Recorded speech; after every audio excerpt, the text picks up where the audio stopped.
Gary, thank you for joining us this evening and being with us. And we just want to spend, the next sort of 25 minutes or so digging into your story, hearing a bit of that story, and learning as well, learning from you, learning really what God has done in your life. And like we've just prayed, asking that God might multiply it in our lives as we learn from your story. But let's just go way back, because we could just start in, wow, you've got, the Entertainer Toy Shop, 170 stores across the nation, franchises, other things going on, hugely successful. Wow. We could just dive into that. But let's just rewind right back to where it began. Just tell us a little bit about, where it started for you, really childhood for you. I mean, were you born into business? It was always easy. You were just cruising. You were set up and off you went. It wasn't like that at all. I'm 65 this year. I was born in Wembley in 1958. My father used to work for Rolls-Royce, panel beating Rolls-Royces to get the doors and the panels in line. You think they're all perfect, but they weren't back in the 1950s. They were manhandled. But when I was 3, my parents divorced, and my mum picked me up. I was 3, my sister was 1, and we moved to a village called Little Chalfont out in Buckinghamshire to start a new life. But life at home was tough, and Mum ended up with a new partner. And, when she says to you on one occasion, you're just like your dad, you can appreciate that's not a compliment because she wasn't with Dad. So I actually found, growing up, that more people outside of the family appreciated me more than maybe at home. But we had absolutely no money. And I joined the Cubs when I was 6. I did Bob a Job Week. Most of you are too young to know what Bob a Job Week is. You probably don't even know what a bob is. Anybody know what a bob is? Just about. There's a few. Okay. Well, there's a bob is a shilling, and there was 20 shillings in a pound, so it's like 5 new p. But you used to have a Bob a Job card at Easter. I used to go around knocking on doors, asking people if they had a job. They used to give you a little job while I'm raking the leaves up or sweeping the path or something, and give you a shilling, and you filled your card up and went back to Cubs with a pound. And that's when I realised, you just had to work. There were jobs out there was money out there, and you just had to go out and find things to do. And so, you're there, but you're kind of like trying to pursue it. And school and stuff was not easy as well. Just tell us a bit about that. Yeah, no, school was a real struggle. I'm dyslexic, and back in those days, being dyslexic was not recognised. Some of my children and grandchildren are dyslexic. At least today, they get extra help in understanding as to why, in my particular case, letters make no sense at all. I can read a whole page of a book and get to the bottom of the page and I haven't got a clue what I've read, can't remember what order it's in, but I'm not dyslexic with numbers, which is wonderful. But just as my mother said, as I was going up through my junior school, she said, Gary, you're never going to get to the grammar school. And in Buckinghamshire, we have grammar schools and we have comprehensive schools. And I failed my, I think, 11 plus or 13 plus, whatever the exam was in those days. And I went to the school in Hammersmith for failures, because that's the problem. You either pass your exam or you fail. But every child has a nugget of gold in them. So parents, grandparents, uncles, aunties, if you've got children in the family, find out what they're fantastic at and really encourage them. It might be football. They don't have to be an accountant to be successful. Whatever it is, encourage them to be outstandingly good at whatever it is they're good at, and speak positive words over them. I love that. It's so practical as advice for all of us. Let's keep doing that for one another. But it sounds like it was basically a bit of a battle, really. So not a lot going for you in the sense of like the worldly structures. I think you left school with 1 level, as they were in the day. So 1 level. In maths. In maths, because numbers you got. Yep. So you can look at numbers and spot things. So tell us a bit about that. Well, as my finance director says, we leave at least one mistake in the spreadsheet so you can notice it. Well, I wish he was that clever. But anyway, I can see patterns in numbers, and numbers are really clear. And normally I'm looking for the way numbers follow on. So I like last lot of numbers, this set of numbers, and I'm looking for the pattern as to how they follow on. But in growing up, I worked in a bike shop, I worked in a sweet shop, and then my mum decided as I was leaving school I ought to go into retail, so she marches me up to John Lewis's in Oxford Street as I was leaving school just before I was 17, and for me to get a job. So I went through the interview process and I said to them, how much are you going to pay me? And they said £25 a week. And I said to Mum, well, how much is the train fare from Amersham to London? £25 a month. I said, what, a whole week's money just paying the train fare? And 2 hours a day? I said, I'm not doing that. So Mum was pretty annoyed with me that I turned this job down. So she decided I ought to go and see if I could get a job for John Lewis's in Watford. So she took me to Watford and they gave me a job. And I said, Mum, how do I get from Amersham to Watford? She said, well, you get a train from Amersham, you go halfway into London, get off that train, get onto another train and go to Watford. And Watford Station's nowhere near Watford Central, so then you walk from there 20 minutes. I didn't do that job either. So I left school and went to work for the bike shop that I was working in as a volunteer, as a youngster, whilst I was at school as a day job. Not long after, when I was just over 17, I left home. Mum said she threw me out, but either way round, I left home and went into digs. About 18 months later, I met Kath. I was married just before I was 20, and as I say, we've got 4 children and 9 grandchildren. That's awesome. Look at that. So you got married to Kath, and at this stage when you guys got married and began to okay, we're going to make life, neither of you were Christians. You hadn't been grown up in a Christian family, so the whole God thing influencing what might come. I think you might say God was at work in some way, but you were unaware of it. And just tell us then. Okay, let's get stuck into the entertainer. How did that begin? What happened? Well, during the 1970s, towards 1976, 7, 8, there was a skateboard boom in the UK. It was the first time anybody had seen a plank of wood with wheels screwed to the bottom. But in Christmas 1978, the skateboard market completely collapsed. And I'm still working in the bike shop. We sold all these skateboard bits and bobs for 3 or 4 years, and it was the most phenomenal market. I started trading some skateboards on the side. Somebody offered me some wheels, and I bought and sold some wheels and a few other bits and pieces. But anyway, to cut a long story short, after about 2 years of that, my boss called me in and he said, look, this isn't with me. But again, for most of you here, to imagine life where a phone has to be plugged into a wall, or it's a telegram, or it's a handwritten letter, that was the only way of communicating. If you wanted to speak to somebody during the day, you had to ring during the day. And if I was at work during the day, I rang people. But anyway, I lost my job in January 81. So I needed another job. Kath and I were moving from our first house when we got married to a bigger house in Amersham. So we had a mortgage, a mortgage offer that was based on my salary and Kath's salary. So I now had a salary missing. I thought that's going to be difficult with this new mortgage. And then a toy shop came up for sale in Amersham. And Kath and I went to look at it and decided we'll have a bit of a go at selling toys. So I popped into Barclays Bank, asked them for £20,000 overdraft. I gave them security on the house that I hadn't yet bought with the mortgage I was getting with the salary that I now wasn't earning. So it was a bit complicated at the time, but it's all worked out. And there are certain times of the year that I wish I only owed Barclays £20,000. So that's the beginning. That was it. So you took on the toy shop, all a bit of a punt. Yep. And somehow they backed you. And obviously you sort of learned and grew through that. And over the course of the next 10 years, you were, you went from 1 shop to 2 shops to 3 shops. So 3 shops over that decade. But also in that time, Kath decided to start following Jesus. Tell us what happened. Yeah, well, that was a bit of a challenge, really, because we'd had the toy shops for about 8 years. And one of Kath's friends takes her to church, and she comes back. She's here, I've got to be a bit careful, but it was a bit like gobbledygook, really. I said, what have they done to you? She said, they prayed for me. I said, what on earth did they do? She said, no, it's the Holy Spirit.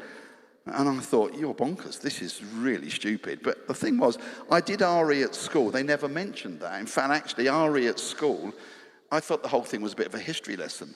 You studied history, and I thought you just studied religious studies. I didn't think it was still relevant today. But I went to church at Easter, christenings, and Christmas. But then she bought me a ticket for a men's breakfast, 5th of May 1991. So it was exactly 10 years to the day that we opened our first shop.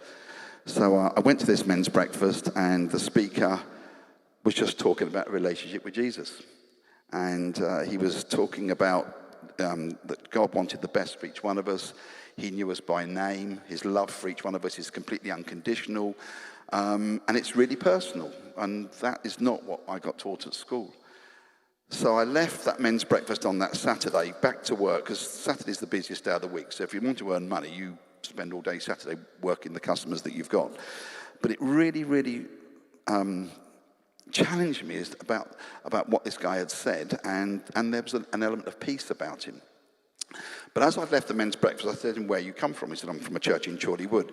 So the next day I got up and I thought, I'm going to go and find him. So I jumped in the car in the evening, I shot off to Chorley Wood, went to church.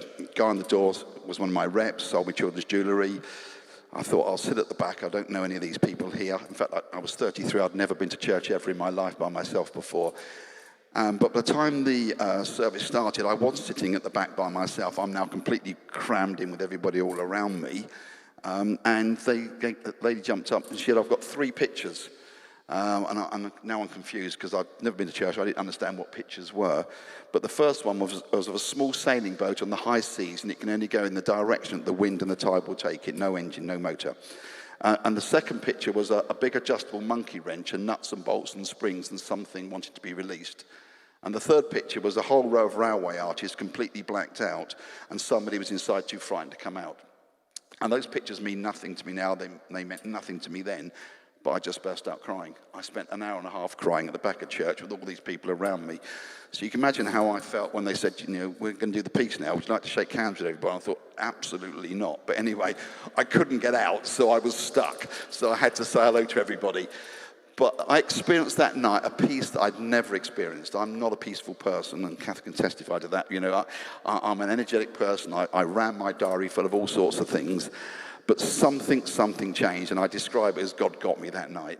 I didn't need God. I was successful. I made money. I had 2 Mercedes cars. I just didn't need God. What do you need God for? But he got me. But then I had to work out, how does that really now work out in practice?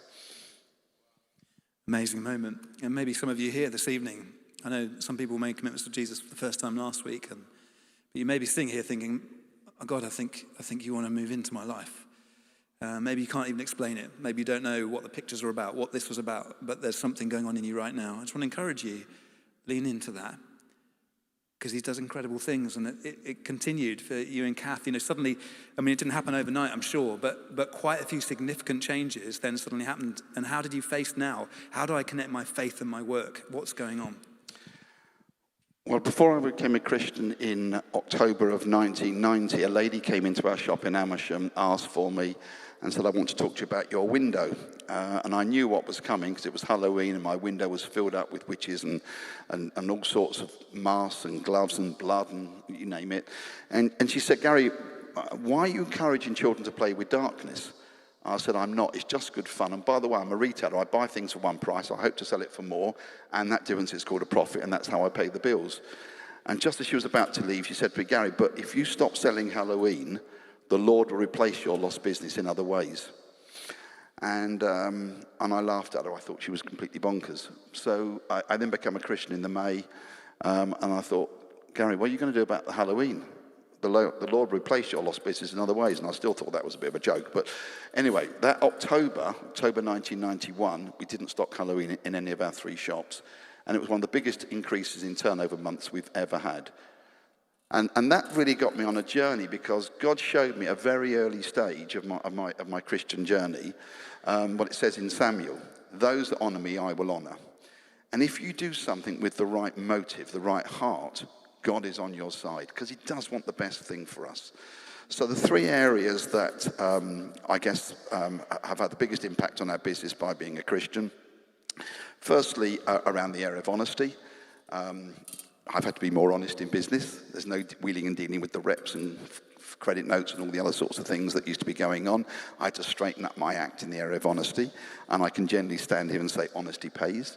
Secondly, was in the area of product selection. So Halloween went. Harry Potter is the one thing that most people know that the entertainer doesn't stock. I'm not the man who banned Harry Potter. I've chosen not to stock it. Each one of us in our walk in life has choices to make, and each one of us will be challenged by God in a particular way that's personal to you. So I chose not to stock Harry Potter. Not everybody agreed with me, but I felt I needed to be true to what I felt God was saying to me. And another example of that, a guy came in the office and put trolls on my desk. Not the current character trolls that are in the latest movies, the original trolls that had funny faces and all different coloured hair. And I looked at these things, and something in me because God normally talks through almost a gut feel when I feel something's wrong. And something in me said, Gary, they're not right. So I said to God, I'm not going to stock trolls. And we are called to test things, because it could be we've got it wrong. So I did ask around at church and spoke to different people and said, what do you think about trolls? And some said they're fine, others said don't do them. So in all that confusion, I thought, oh, maybe it was just me. I'll stock trolls. So I rang the guy up and he came back in and put them on my desk. But this time he gave me an A4 sheet of paper with rows and rows and rows of trolls on it. And when I turned the piece of paper over, on the other side, it said, creatures with mystical, magical powers of good luck. And I said, I'm really sorry. I know you've come all the way back from Northampton, which is only an hour's drive away. But I said, but I'm not stocking trolls. And the thing is, it doesn't matter if the decisions we make for Jesus are wrong. If the decision's wrong, but we've made it because our motive is right, we feel it's the right thing to do, just go with it. And it doesn't really matter what other people think, because you don't have a relationship with other people, you have a relationship with God. So just go with what you think is the right thing, whatever that situation might be. And again, that story for you has paid off again and again, because I know, I think it hit the press about, the Entertainer not stocking the Harry Potter or things like that, and that was a decision you felt that you needed to stick to. So all kinds of pressure from the media, all kinds of things, and of course, biggest selling toy in that period. And so everyone would think that's stupid for business, and yet God has sustained you. God's amazing. Now, I guess I thought that before I was a Christian that God was like a headmaster, really, had a big stick, and it was all about rules and regulations. I have not found that. I found that being a Christian is all about choices, and we make good choices, we make bad choices, and I'm not sitting here as your perfect Christian by any means. I make mistakes every day of the week. But if you don't think God's got a sense of humour, the year after I said no to Harry Potter, I was chairman of the Toy Retailers Association. At their big dinner in London, we're giving out all the certificates for the best toys of the year, because Harry Potter was Toy of the Year. And Lego had made a life-size Harry, so there was Harry and Gary giving out all the certificates. So the industry thought that was absolutely hilarious, but it was God just having a bit of a giggle, really. But, God has honoured you again and again. That verse from Samuel, the Lord has honoured you again and again in decisions you've made that seem crazy from a worldly wisdom point of view, but from heaven's wisdom, it's a different story. And you've sought to live by heaven's wisdom. Another area, just one other before we move in, but another area that you guys made a decision was around the Sunday trading when those laws changed. Just tell us about that. So that's the third thing. First thing was honesty. Second thing was what type of products are you happy to stand by as a Christian, be known as a Christian and sell and endorse. And the third area is having our staff working on a Sunday. And when I became a Christian in 91, it was illegal to open on a Sunday anyway. But in 1995, when the regulations changed and shops could open for 6 hours on a Sunday, I was really challenged now, what position should Kath and I take around working on a Sunday? Because we could have had the Sundays off and just go everybody else to work, but that's not what the Bible says. So we were praying about it. The laws changed in June. The toy industry roughly might be very similar, but not quite for most retailers. Half your year's turnover is in the last 3 months of the year, October, November, December, because it's all about Christmas. So I prayed June, July, August, September. And the God I know does answer prayer. It doesn't necessarily come immediately. It doesn't come necessarily in the way that you would expect it to come, but prayers are answered. And I remember saying it was a Thursday night in September. I remember saying to God, there's no point in me praying if you don't answer prayer. Because I was waiting for God to tell me Sunday trading, that's absolutely fine, just get your shops open. And I felt God say to me really quietly, Gary, no amount of praying is going to get me to change my mind. In other words, I knew I'd had the answer to prayer, but I was praying for a different answer to prayer. So sometimes we need to be listening to exactly what God's saying, and if we don't like the answer, just keep pushing on with the answer that we have received. So we haven't opened our shops on a Sunday. We've swum against the tide. Probably the only people closed on a Sunday in most shopping centres are banks and the Entertainer. But many of our competitors, in fact all of our competitors who run high street and main shopping centre stores like Westfield London, Blue Water, Stratford and all the rest, my competitors have all gone bust. And they worked all the days they could be open, and they sold anything that was on the market. But those that honour me, I will honour. If I do that with the right motive, the Lord will pull through. It's amazing. Isn't that amazing?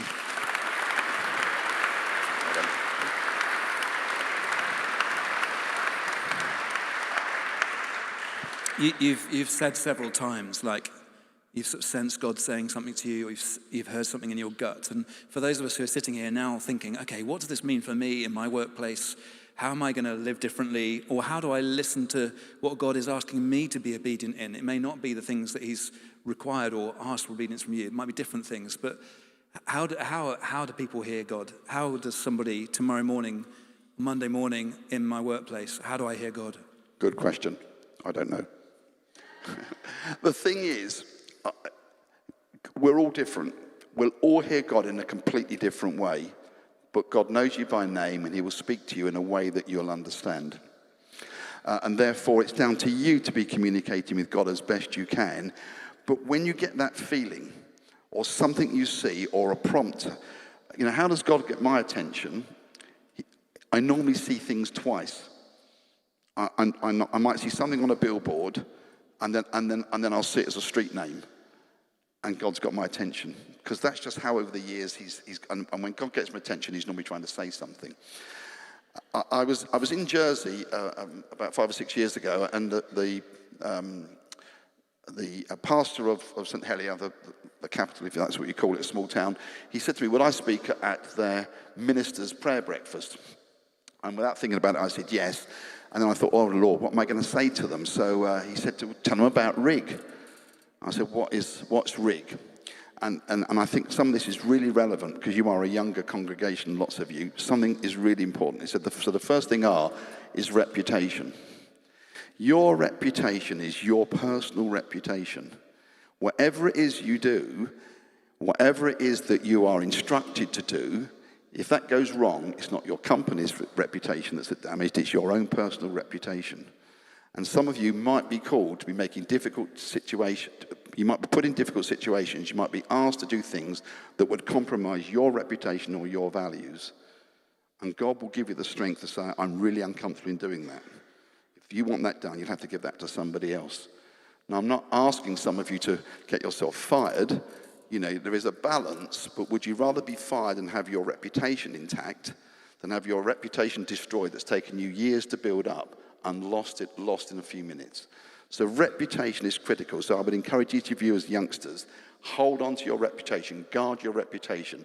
Those are decisions, the freedoms to make a decision that are personal to you. You can't collectively have a reputation. And the second thing about rig was integrity. Have integrity with all that you do. And then the last thing is generosity. Wherever you can, I would encourage you to be outrageously generous. And the one thing you might say, if I say generosity, is that he's talking about giving money away. Well, that is part of generosity.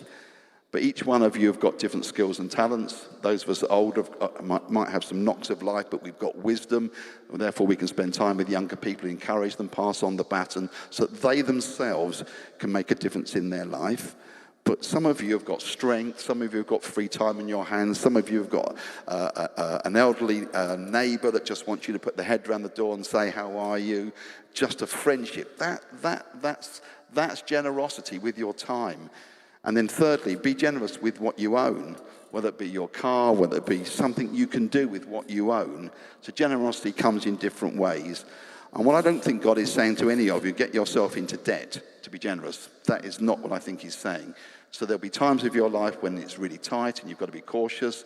There'll be times in your life when actually the Lord's been generous towards you, you've got surplus, and therefore you can be overly generous. So it won't ever be, I wouldn't be legalistic to say, it's got to be 10% all the way through. In fact, when Kath first suggested that we should start tithing shortly after I became a Christian, I didn't think it's something we ought to be doing really, but a few weeks later we started it, and it's been the most amazing journey. There's far more blessing in giving than there is in receiving. Gary, thank you. I mean, we talked about generosity a few weeks back in one of the sermons, and again, I know that you and Kath have really lived that. You've lived generosity, and not just, it's no secret when you start doing the figures around the number of shops and the retail, and I think you're about to open in 800 Tesco stores as well. So this is just booming. This is a multi-million-pound company. And particularly when you think about your story, where you came from, where actually you didn't grow up with wealth or anything, and you might just think, well, I'll keep that because I've earned it. And yet you guys are amongst the most generous I know. You've always sought to back financially, but also in your time. These guys will be first with a high-vis on, kind of directing cars or picking up litter or doing something to facilitate young people meeting Jesus, or whatever it is, the passions of your heart. And you've lived and breathed that, generosity. I just love hearing you say that has been the best thing. It's been the most exciting adventure. Hear that, and let's continue to seek to be a generous church. One other area I wanted to quickly ask about before we pray and sort of come into land. But another thing that has struck me about you both is the desire to see God's kingdom come all the time. You've been great friends to Sarah and I for sort of 18 years, I think it is. I was trying to work it out earlier. I think it's 18 years that I've known you. And the journeys, the ups and downs of that, supporting us, strengthening us, praying for us. We've been in churches together. But also you both have constantly turned up, often where we've been, just to encourage us. You come here quite regularly. I know you're coming to the 5 sort of once a month or whatever. But part of that is because you are hungry to meet Jesus. And you are always going. And one of the things that Gary will often do at the end of a service, he might come and he'll name a moment in the service where the Spirit of God suddenly felt there was a freedom. And sometimes I've not noticed it, but he'll be like, there it was. I love that. Keep doing that. Keep going after that. And it's this hunger for the Spirit of God at work in you that you've lived and breathed in your business and you've longed for in the church. And I know that was born in your early days as a Christian. You saw God move. Just tell us a bit about that and why that hunger's there. So I became a Christian in 1991, and God was doing the most amazing things in that 1990s. There was something called the Toronto Blessing, where just crazy things were going on in Canada. So I went to Canada because I wanted to be part of these crazy things. So when you're staying in a hotel and there's people laid out all over the floor in the downstairs lobby, it's pretty crazy. But that's how it was, that amazing things happened. Lives were changed, people were challenged, people were encouraged. And in my 30 years of being a Christian, there's been 2 occasions, once then and once more recently, and I can't remember exactly what that was, where people have queued up outside churches for an hour to go into church. Who would have thought that? But people are hungry to see God moving. But I turned up at church on those occasions with an unbelievable expectation that God was going to do something unbelievable. I would have taken anybody to church because I just knew if I just took them to church, God would do something unbelievable. So you've probably turned up tonight expecting outstanding worship. Well, you've had outstanding worship. But did you turn up tonight expecting God to do something unbelievable? Did you really have that yearning to think, God can move a mountain tonight? Because I've seen it happen. Pete's talked about healings. I've seen it happen. I've seen stupid things happen where people's response to whatever God's doing has been bizarre. They've been sort of jumping around the church. They've been lying all over the floor. It's been amazing. But you stand up afterwards and say, well, what did you experience? And they said, well, it was just the presence of God. Or they'll hold their hands out and they'll say, my hands, they were just on fire. I just felt the heat in my hands. Or you say, well, why did you fall over then? It was just the presence, the glory of God just sat on me and I just fell over. So this wasn't people being pushed over. These were people responding to what God was doing.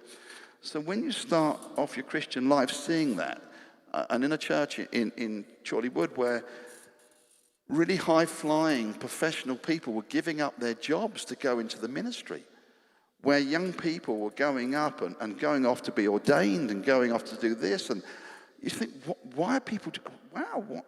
You know, and I was from business where people just earned money and got more successful. But people were giving this up all because of their faith. So I was challenged by that. And in 2008, there were some amazing things going on in California, in Florida, in Lakeland, and we were watching it on the television, and it was just like a 3-day weekend that then turned into a 3-week, and then turned into 3 months, and they ended up with big marquees and all sorts of things. And we felt God say to us, we run a charity that some of you have been to down at Restore Hope. We felt God say to us, you need to buy a big marquee. Okay, well, how big? Well, you've got 2,000 chairs you bought last year from a guy up in Durham. Well, so it needs to be 2,000 seaters. So we bought this big tent, stuck it up in the field, And during the course of a week, 10,000 people came through that tent. So amazing things are happening. They happened then, and they can still happen today. We've got to have our eyes and ears open to see what God's doing in our midst today. And as I say, we only come probably once a month, once a fortnight. But since last June, I believe that your evening congregation has doubled. Something is happening, significantly happening in this church. Chase what God is doing. Don't expect second best. God doesn't do second best. He only does firsts. And each one of you are on a journey, whatever that journey is for your life. But when you leave here, your faith goes with you. Your faith isn't for Sunday. Your faith is for life. So guard your reputation, have outstanding integrity, and be outrageously generous.